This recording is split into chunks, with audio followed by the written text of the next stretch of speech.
कोई साधारण कहानी नहीं है। ये है उस आत्मा की चीख जो आज भी समय के पार गूंज रही है। स्वागत है आपका उस रहस्यलोक में जहां पाप, पुण्य और परम सत्य एक साथ टकराते हैं। आप देख रहे हैं जीवन की बात, एक ऐसा चैनल जहां आत्मा की यात्रा, मोक्ष की तलाश और भगवान की लीला सजीव होती है। तो वीडियो शुरू होने से पहले लाइक करें, सब्सक्राइब करें और घंटी बजाना मत भूलें, क्योंकि आगे जो सुनने जा रहे हैं वो आपको झकझोर देगा। तो चलिए वीडियो को शुरू करते हैं। रात्रि के तीसरे प्रहर का समय था। गांव सोनपुर में एक बुजुर्ग व्यक्ति की मृत्यु हुई। नाम था शिवपाल मिश्र। जीवन भर पूजा पाठ में कम और स्वार्थ में अधिक लगे रहे। उन्होंने समाज में प्रतिष्ठा तो कमाई, पर भीतर से आत्मा परत दर परत पापों से लथपथ हो चुकी थी। जैसे ही अंतिम सांस ली, शरीर शांत हुआ, पर एक क्षण बाद एक हल्की चीख सुनाई दी जो किसी और को नहीं, सिर्फ आत्मा को सुनाई देती है। शिवपाल की आत्मा अपने शरीर के ऊपर मंडराने लगी। चारों ओर धुंध, अजीब सी गंध, और तभी दो आकृतियां धुएं में उभरी। यमदूत, काले रंग के, लाल जलती आंखों वाले, सिर पर पंखों जैसी आग की ज्वालाएं और हाथों में नागपाश। शिवपाल मिश्र, एक गूंजती हुई आवाज आई, तेरा समय समाप्त हुआ। अब तुझे ले चलना है यमराज के समक्ष। तुझ पर निर्णय होगा और तेरी आत्मा को सौंपा जाएगा उन 7 नरकों में से जिनका निर्माण स्वयं ब्रह्मा ने विशेष पापों के लिए किया है। शिवपाल कांपने लगे। मैं ब्राह्मण हूं, मुझे स्वर्ग मिलेगा, मैंने तीर्थ किए हैं। यमदूत हंसे। जो अन्न का अपमान करे, माता को रोते हुए सोने दे, स्त्री को अपमानित करे, सत्य को दबाए, वह चाहे किसी कुल में जन्मा हो, नरक उसका अंतिम पथ है। और फिर दोनों यमदूतों ने शिवपाल की आत्मा को पकड़ लिया और वे चल पड़े एक अदृश्य मार्ग की ओर जो यममार्ग कहलाता है। यह कोई सामान्य रास्ता नहीं था। न दिन न रात, न आकाश न पृथ्वी, बस एक धुंध में भरा हुआ रास्ता जिसमें चीखें, सिसकियां और किसी समय आत्मा द्वारा किए गए गुप्त कर्मों की प्रतिध्वनि सुनाई देती थी। शिवपाल के आसपास अब वो घटनाएं दोहराई जा रही थीं। जब उन्होंने गरीब को अपमानित कर थाली से उठाया था, जब उन्होंने अपनी पत्नी को दूसरों के सामने डांटा था, जब उन्होंने अपनी मां को वृद्धाश्रम भेज दिया था, और जब उन्होंने झूठी गवाही देकर एक निर्दोष को जेल भिजवाया था। हर दृश्य इतना जीवंत था कि वह चीखने लगे, मैंने ये नहीं किया, मैंने मजबूरी में किया था। मैं पंडित था, मेरे भी धर्म थे। पर आवाज आई, धर्म और कर्म दोनों अलग होते हैं। धर्म का दिखावा नरक नहीं टालता। और यमदूत बोले, अब तैयार हो जा, तू पहली सजा के योग्य घोषित हो चुका है। पहला नरक तेरा इंतजार कर रहा है। यह नरक अग्नि की नदियों से घिरा था। यहाँ आत्माओं को आग में झोंका नहीं जाता, बल्कि उनकी जिह्वा, जीभ को हजारों बार जलते अंगारों पर घसीटा जाता है। यमदूत बोले, तूने जीवन भर झूठ का व्यापार किया, बच्चे को पढ़ाई के नाम पर पीटा, पत्नी से बोले तू मेरी जिम्मेदारी है, पर उसका सम्मान न किया। समाज में बोले मैं दान करता हूं, पर हर दान छल था। अब भोग। और अचानक शिवपाल की आत्मा जोर से चिल्लाई, उसकी जीभ बाहर निकल आई और उसे रस्सियों से बांधकर अंगारों पर घसीटा गया। वह जितना चीखा उतना ही अंगार लाल हुआ। साथ में हजारों आत्माएं चिल्ला रही थीं, हमें सच कहना था, पर हमने अपना लाभ देखा। अब ये जिह्वा ही हमें खा रही है। शिवपाल रोए, गिड़गिड़ाए, पर सजा पूरी हुई 1000 वर्षों की समयगणना में। पर यमदूत बोले, यह केवल प्रारंभ था। अब दूसरा नरक। अब एक अंधकारमय जलकुंड सामने आया। ये जल नहीं था, बल्कि माताओं की अश्रुधारा थी। इस जल में उतरते ही आत्मा को शरीर का भार 100 गुना भारी लगता है। शिवपाल उस जल में घुसे और उनकी आत्मा दर्द से सिहर उठी। हर कदम पर एक सिसकती हुई आवाज आती, क्या हमने तुझे जन्म नहीं दिया? क्या तेरी भूख पहले पूरी की और हमने बाद में खाया नहीं? फिर क्यों हमें वृद्धाश्रम भेज दिया? शिवपाल इस जल से बाहर नहीं निकल पाए। वह हांफते रहे, गिरते रहे और उनकी आत्मा पर माँ की हर एक सिसकी पत्थर बनकर लटकती रही। इस नरक में कोई मारा नहीं जाता, बल्कि आत्मा को खुद की धिक्कार से मारा जाता है। यमदूत बोले, जब तक तेरी आत्मा माफी के लायक नहीं हो जाती, यह जल तुझे जलाता रहेगा। और जब तेरे नेत्रों से सच्चे आंसू बहेंगे, तभी तू बाहर निकलेगा। शिवपाल पहली बार रोए। अब यमदूत बोले, तेरी आत्मा अब तीसरे नरक की ओर बढ़ेगी, जहां तू उस अपराध की सजा पाएगा जिसे लोग सबसे छोटा पाप मानते हैं, पर देवता उसे सबसे बड़ा अपराध कहते हैं। अन्न का अपमान।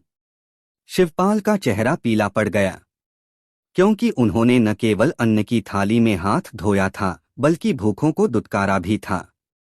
शिवपाल मिश्र की आत्मा अब तीसरे नरक की ओर बढ़ रही थी।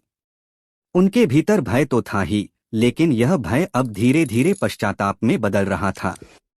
उन्होंने जीवन में कभी अन्न की कदर नहीं की थी, दान किया तो दिखावे के लिए, और बचा हुआ अन्न सड़ता रहा, पर कभी किसी भूखे को नहीं दिया।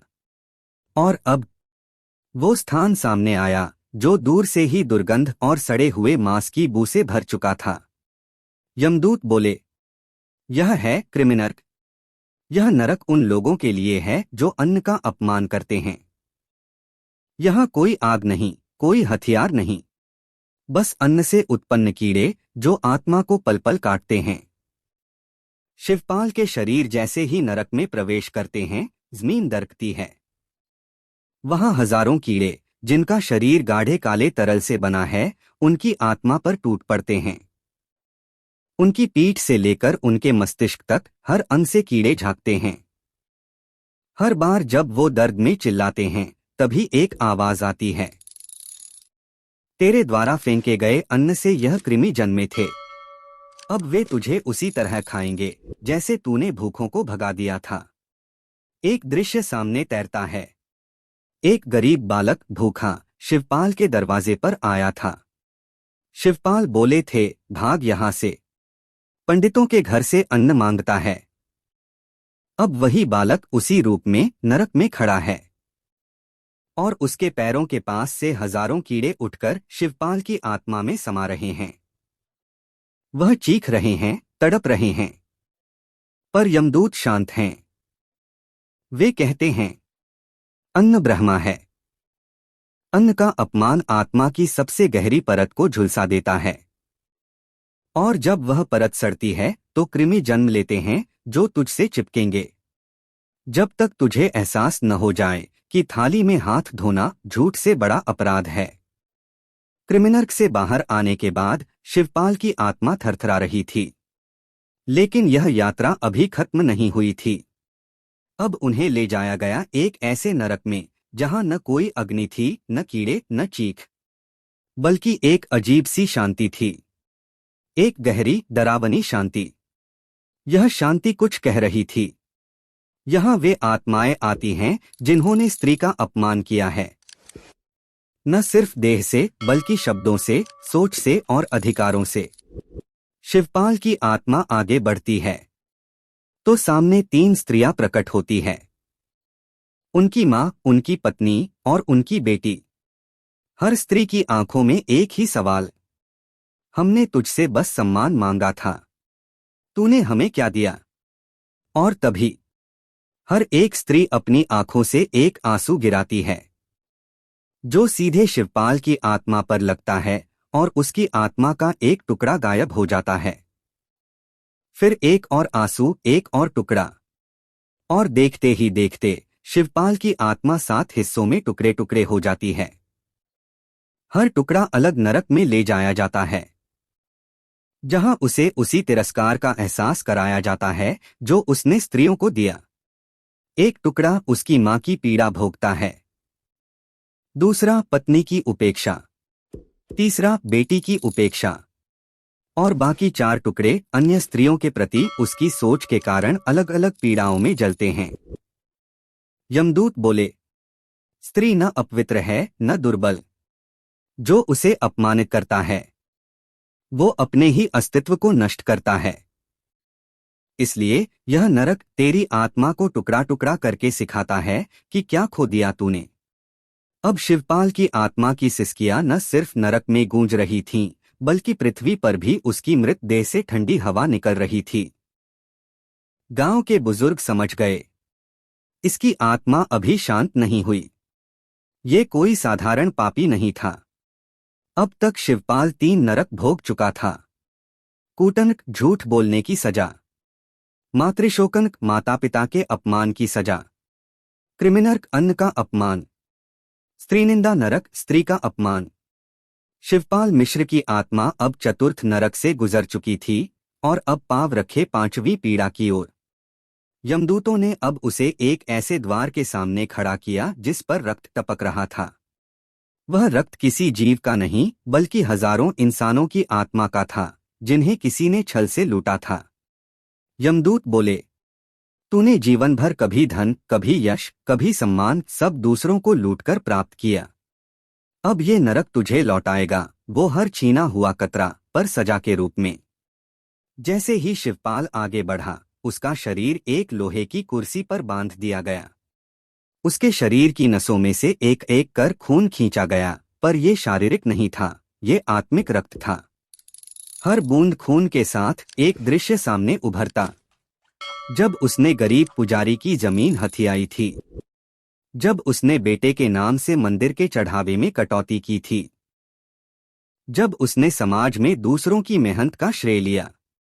और जैसे जैसे ये दृश्य आते, एक एक कर 10 पिशाचिनियां प्रकट हुईं, जो उसकी आत्मा से रक्त पीने लगीं।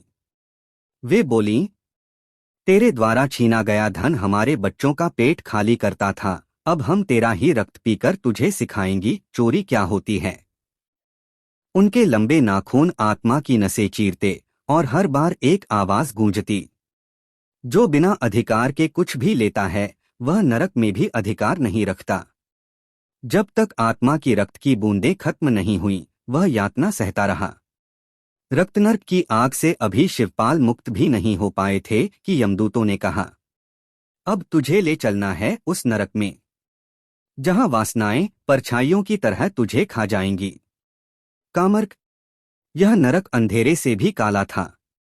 वहां कोई दीवार नहीं, कोई आकाश नहीं, बस आत्माएं थीं जो स्वयं को नोच रही थीं। यमदूत बोले, तेरी दृष्टि पवित्र नहीं थी। तूने स्त्रियों को देह के रूप में देखा। पत्नी होते हुए भी तूने अन्य स्त्रियों पर दृष्टि डाली। तूने दूसरों की बेटियों, बहनों को आंखों से अपवित्र किया। अब भोग काम की आग में जलने की वो सजा जो कभी बुझती नहीं। शिवपाल की आत्मा अब तपती रेत के मैदान में खड़ी थी। हर ओर स्त्री की परछाइयां थीं, मोहक, आकर्षक, लेकिन जैसे ही वो पास आती, वे राक्षसी बनकर शिवपाल की आत्मा को नोच डालती। उनकी आंखों से आग निकलती थी और वो कहती थीं, तूने हमें वासना की दृष्टि से देखा, अब यही दृष्टि तुझे तिल तिल कर जलाएगी। शिवपाल भागना चाहता था, पर उसका शरीर वहीं जड़ हो गया था। और फिर उसकी आंखें, उसकी अपनी ही आंखें जलने लगीं। उसने चीखते हुए कहा, माफ करो, मैंने जो देखा वो सिर्फ बाहरी था, मैं भटक गया था। पर यमदूत बोले, जो आंखें सम्मान नहीं देखती, वे अंतः अंधकार में ही समाप्त होती हैं। और फिर शिवपाल की आंखें राख बन गईं। अब वो देख नहीं सकता था, लेकिन उसकी आत्मा वो हर दृश्य महसूस कर रही थी। अब शिवपाल की आत्मा लगभग पिघल चुकी थी। उसके भीतर अब केवल एक प्रश्न था, क्या मोक्ष अभी भी संभव है? यमदूत शांत थे। उन्होंने कहा, अब तेरी अंतिम परीक्षा शेष है। तेरी आत्मा के सबसे गहरे पाप का निर्णय अभी होना बाकी है। शिवपाल कांप उठा, और भी नरक हैं? यमदूत बोले, हाँ, और सबसे भयावह, जो नरक न अग्नि से जलाता है, न कीड़े से काटता है, न स्त्रियों की दृष्टि से चीरता है, बल्कि वो नरक आत्मा को भूलने की सजा देता है। जहां तू स्वयं को ही भूल जाता है। तू कौन है, तेरा क्या अस्तित्व है, सब समाप्त, शून्य नरक। अब तक शिवपाल मिश्र की आत्मा ने अग्नि, कीड़े, निंदाएं, वासनाएं, रक्तपान और चेतना का क्षरण सब सह लिया था। लेकिन अब वो पहुंचा था उस जगह पर जिसे यमराज स्वयं भी चुपचाप देखते हैं। यमदूतों ने कहा, यह है शून्य नरक, जहां न सजा है न यातना, पर यह सबसे बड़ा दंड है, क्योंकि यहां आत्मा को स्वयं से वियोग हो जाता है। शिवपाल की आत्मा अब एक अनंत खाली अंधकार में प्रवेश कर चुकी थी। यहां न कोई दीवार, न जमीन, न दिशा, न समय, बस एक गहरा असहनीय मौन।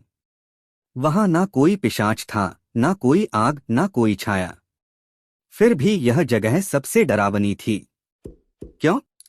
क्योंकि जैसे ही शिवपाल ने वहां कदम रखा, एक एक करके उसकी यादें मिटने लगीं। उसे याद नहीं आया कि वह कौन है। उसे याद नहीं आया कि वो किस धर्म, किस कुल, किस रूप में जन्मा था। माँ, पिता, पत्नी, पुत्र, सबका अस्तित्व एक एक कर धुंध बन गया। और अंततः उसे यह भी याद नहीं रहा कि वो एक आत्मा है। अब वह केवल एक एहसास था, जैसे कोई विचार हवा में लटका हो, पर उसे जानने वाला कोई न हो। यही था शून्य नरक, जहां सजा नहीं, विलुप्ति होती है, जहां आत्मा न मरती है न जीती है, बस भटकती है, बिना नाम, बिना स्मृति, बिना आकृति। क्योंकि प्रश्न करने के लिए भी स्व का होना जरूरी है। यहां मैं नाम की कोई चीज नहीं थी। वह हर बार किसी भावना को पकड़ने की कोशिश करता, मगर वो भावना उसका नाम पूछती और नाम उसे याद नहीं था। तभी शून्यता में एक हल्की सी आहट हुई। वो न कोई स्वर था, न रोशनी, बल्कि एक कंपन जो उसकी स्मृति में एक बिंदु जगा गया। किसी ने कहा, अब भी समय है। अगर एक भी पुण्य बचा हो तो आत्मा शून्य को तोड़ सकती है। शिवपाल की स्मृति में एक चित्र उभरा। एक बार बहुत पहले, बचपन में, उसने एक साधु को रोटी दी थी, बिना स्वार्थ। वो रोटी, वो एकमात्र कर्म था जो सच्चे भाव से किया गया था। और उसी क्षण उस चित्र से एक प्रकाश की रेखा निकली। वो रेखा धीरे धीरे शून्य को चीरती गई। वो कोई दंड नहीं थी, वो आशा थी। और जैसे ही वह रेखा शिवपाल के अंदर समाई, उसकी आत्मा को पहला शब्द याद आया, मैं। वो चौंका, क्योंकि हजारों वर्षों से यह शब्द उसने नहीं बोला था। फिर दूसरा शब्द आया, पुनः जन्म। और जैसे ही ये शब्द बने, शून्य नरक टूट गया। यमदूत चौंक उठे। वे दौड़कर यमराज के पास गए और बोले, एक आत्मा जो शून्य में डूबी थी, उसे स्मृति वापस मिल रही है। यमराज ने आंखें खोलीं और कहा, उसने एक बार भूखे को रोटी दी थी, वही पुण्य अब उसका मार्ग बना है। क्या उसे मोक्ष मिलेगा? यमदूतों ने पूछा। यमराज बोले, नहीं, मोक्ष उसके लिए अभी दूर है। उसने 7 नरक भोगे हैं। अब उसे जीवन में वो सब सुधारना होगा जो उसने खोया था। वह पुनर्जन्म पाएगा, पर उसे स्मृति का भार नहीं मिलेगा। बस इतना एहसास रहेगा कि उसे कुछ ठीक करना है। शिवपाल मिश्र की आत्मा अब एक गर्भ में प्रवेश कर रही थी। एक महिला, निर्धन मगर धर्मात्मा, एक बेटे को जन्म दे रही थी। जैसे ही शिशु ने आंखें खोली, वो रोया नहीं, बल्कि शांत निगाहों से मां को देखा। मां ने कहा, इसका नाम शिवांश रखेंगे। शिवांश ने फिर आंखें मूंदी। उसे सब कुछ याद नहीं था, पर भीतर कहीं वो जानता था कि उसे अब किसी भूखे को खाली हाथ नहीं लौटाना है। यमलोक में वो क्षण विशेष था। नरक की 7 सजाएं पूरी हो चुकी थीं। शिवपाल मिश्र की आत्मा पुनर्जन्म ले चुकी थी। लेकिन एक सभा अब भी जारी थी, जहां यमराज, चित्रगुप्त और दिव्यगण एक साथ बैठे थे। चित्रगुप्त बोले, प्रभु, यह आत्मा 7 नरकों की आग से निकली। अब यह मनुष्य योनि में है। पर क्या यह आत्मा अपने कर्मों से उबर सकेगी? यमराज ने अपनी त्रिनेत्री दृष्टि खोली और बोले, प्रत्येक आत्मा में एक बीज होता है। या तो वह उसे भस्म करता है या वृक्ष बना देता है। शिवपाल ने वो बीज अब बो दिया है, लेकिन ये बीज अगले जीवन में फल देगा या शूल बनेगा, यह अब उसके कर्म तय करेंगे। सभा में सन्नाटा छा गया। फिर यमराज ने कहा, एक भविष्यवाणी है। यदि ये आत्मा अगले जीवन में भी लोभ, वासना और घृणा से खुद को न बचा पाए, तो फिर ये लौटेगी, पर नरक में नहीं, बल्कि उस अंधनरक में जहां आत्माएं केवल प्रतीक्षा करती हैं, मुक्ति की भी, मृत्यु की भी नहीं। चित्रगुप्त ने कांपते हुए पूछा, क्या ये नरक 8वां है? यमराज बोले, यह नरक नहीं, समय के बाहर की एक जेल है, जहां समय ठहर जाता है लेकिन पीड़ा चलती रहती है। धरती पर बिहार के एक छोटे गांव में शिवांश का जन्म हुआ। उसके जन्म के समय घर में बिजली चली गई और उस क्षण एक चमकदार प्रकाश उसके माथे पर ठहर गया। गांव की वृद्ध माई बोली कि बालक साधारण नाही, इके माथा पर अतीत के पाप के धागे लिपटे बा। शिवांश बड़ा हुआ। वो बहुत शांत था, गुस्से से दूर, धन से विरक्त। पर कभी कभी रात में सपनों में वो 7 नरक दोबारा उभरते। वो पसीने पसीने होकर जागता। एक बार उसने माँ से पूछा, माँ, क्या आत्मा पिछले जन्म की बातें याद रख सकती है? माँ ने हंसते हुए कहा, बेटा, आत्मा सब जानती है, पर शरीर उसे भूलने का वरदान है। शिवांश मुस्कराया, पर उसके भीतर कहीं भूलने का दुख अब भी तड़प रहा था। एक दिन गांव में एक अघोरी साधु आया। उसने शिवांश को देखा और कहा, तू वो है जिसने 7 नरकों को पार किया है। तुझ में वो चिन्ह हैं जो केवल भोगी आत्मा में होते हैं, पर तू अब भोग से त्याग की ओर आया है। शिवांश चौंका। साधु ने उसकी आंखों में देखा और कहा, पर बेटा, अभी परीक्षा बाकी है। तुझे इस जन्म में एक बार फिर लोभ, मोह और काम से टकराना होगा। अगर तू जीत गया तो तेरे जैसे 100 आत्माओं का मोक्ष सुनिश्चित होगा, पर अगर तू हार गया तो तेरी आत्मा अंधनरक में गिरेगी, जहां न मृत्यु है न पुनर्जन्म, बस अनंत प्रतीक्षा। शिवांश युवावस्था में पहुंचा। उसे एक पुराना खंडहर मिला जिसमें स्वर्ण से जड़ा मंदिर दबा था। लोग कहते थे वहां सोना है, पर जो गया कभी लौटा नहीं। शिवांश ने भीतर प्रवेश किया। वहां एक स्वर्ण मूर्ति थी जो बोलती थी, हे शिवांश, अगर तू इस धन को हाथ लगाता है तो तुझे 7 जन्मों तक राज मिलेगा, लेकिन मोक्ष तुझसे छिन जाएगा। अगर तू इसे छोड़कर चला जाए तो तेरी आत्मा इस जन्म में ही मुक्त हो जाएगी, लेकिन तू जीवन भर गरीबी में रहेगा। शिवांश कुछ देर सोचता रहा। उसके हाथ कांप रहे थे, वो पसीने में भीगा हुआ था, और फिर उसने वो स्वर्ण नहीं लिया। उसने कहा, मैंने नरक देखा है, अब मुझे मोक्ष चाहिए, धन नहीं। और उसी क्षण मंदिर हिला, स्वर्णमूर्ति पिघल गई और एक दिव्य प्रकाश प्रकट हुआ। एक स्वर आया, अब तू पूर्ण है। अब तेरे साथ वो आत्माएं भी मुक्त होंगी जो तुझसे जुड़ी थीं। यमराज ने मुस्कराकर कहा, उसने धन छोड़ा, अब उसे कर्ममुक्त आत्मा कहा जाएगा। चित्रगुप्त ने पन्ना बंद किया। सभा समाप्त हुई। भाई, ये थी नरक की भयंकर 7 सजाएं की पूरी कथा, जहां एक आत्मा की यात्रा नरक से शुरू हुई, पुनर्जन्म से गुजरी और अंततः मोक्ष की ओर पहुंची। नरक सजा नहीं, सीख है। हर आत्मा में मोक्ष का बीज होता है। पाप अगर गहरे हैं तो पुण्य और गहरे हो सकते हैं। आत्मा कभी हारती नहीं, जब तक वो सच्चे कर्म की ओर लौटे। हर आत्मा को कभी न कभी अपने कर्मों का फल भोगना पड़ता है, पर जो सीखता है वही मुक्त होता है। अगर आपको ये कहानी छू गई हो तो इसे दूसरों तक जरूर पहुंचाएं। वीडियो को लाइक करें, शेयर करें और इस आध्यात्मिक यात्रा का हिस्सा बनने के लिए जीवन की बात को सब्सक्राइब करें। मिलते हैं अगली रहस्यमयी कथा में, तब तक याद रखें, शरीर नश्वर है पर आत्मा अमर है।